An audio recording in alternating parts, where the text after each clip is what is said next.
Many people think of blockchain as the technology that powers Bitcoin. While this was its original purpose, blockchain is capable of so much more. Despite the sound of the word, there's not just one blockchain.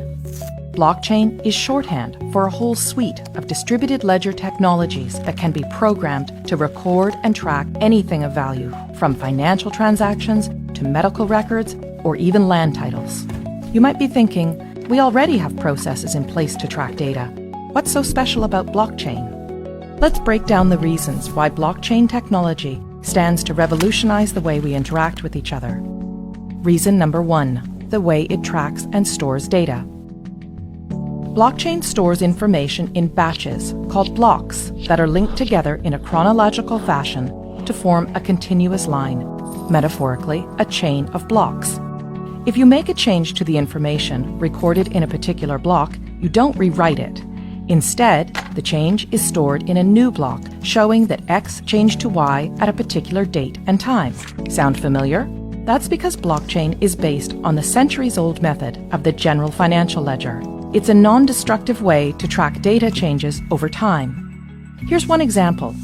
Let's say there was a dispute between Anne and her brother Steve over who owns a piece of land that's been in the family for years. Because blockchain technology uses the ledger method, there is an entry in the ledger showing that Adam first owned the property in 1900.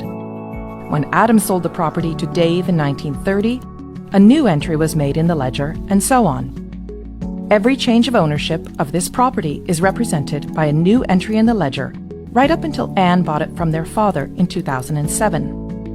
Anne is the current owner, and we can see that history in the ledger. Now, here's where things get really interesting. Unlike the age-old ledger method, originally a book, then a database file stored on a single system, blockchain was designed to be decentralized and distributed across a large network of computers. This decentralizing of information reduces the ability for data tampering and brings us to the second factor that makes blockchain unique. It creates trust in the data. Before a block can be added to the chain, a few things have to happen. First, a cryptographic puzzle must be solved, thus creating the block. The computer that solves the puzzle shares the solution to all of the other computers on the network. This is called proof of work. The network will then verify this proof of work, and if correct, the block will be added to the chain. The combination of these complex math puzzles and verification by many computers ensures that we can trust each and every block on the chain. Because the network does the trust building for us, we now have the opportunity to interact directly with our data in real time. And that brings us to the third reason blockchain technology is such a game changer: no more intermediaries. Currently, when doing business with one another, we don't show the other person our financial or business records. Instead, we rely on trusted intermediaries, such as a bank or lawyer, to view our records and keep that information confidential. These intermediaries build trust between the parties and are able to verify, for example, that, yes, Anne is the rightful owner of this land. This approach limits exposure and risk, but also adds another step to the exchange, which means more time and money spent. If Anne's land title information was stored in a blockchain, she could cut out the middleman, her lawyer, who would ordinarily confirm her information with Steve. As we now know, all blocks added to the chain have been verified to be true and can't be tampered with, so Anne can simply show Steve her land title information secured on the blockchain. Anne would save considerable time and money by cutting out the middleman.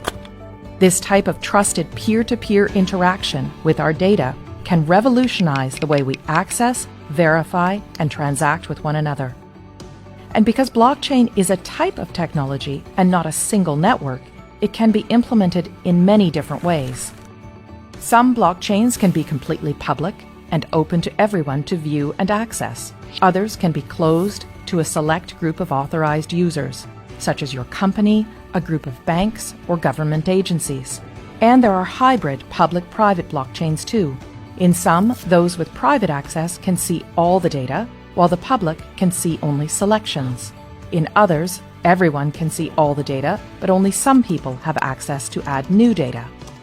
A government, for example, could use a hybrid system to record the boundaries of Anne's property and the fact that she owns it while keeping her personal information private.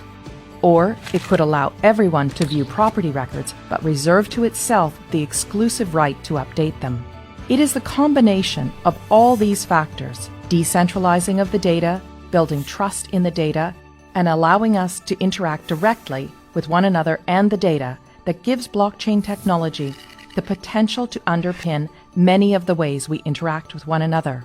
But, much like the rise of the internet, this technology will bring with it all kinds of complex policy questions around governance, international law, security, and economics. Here at the Centre for International Governance Innovation, we seek to bring trusted research that will equip policymakers with the information they need to advance blockchain innovations, enabling economies to flourish in this new digital economy. Learn more about our work on blockchain technology by visiting our website and social media channels.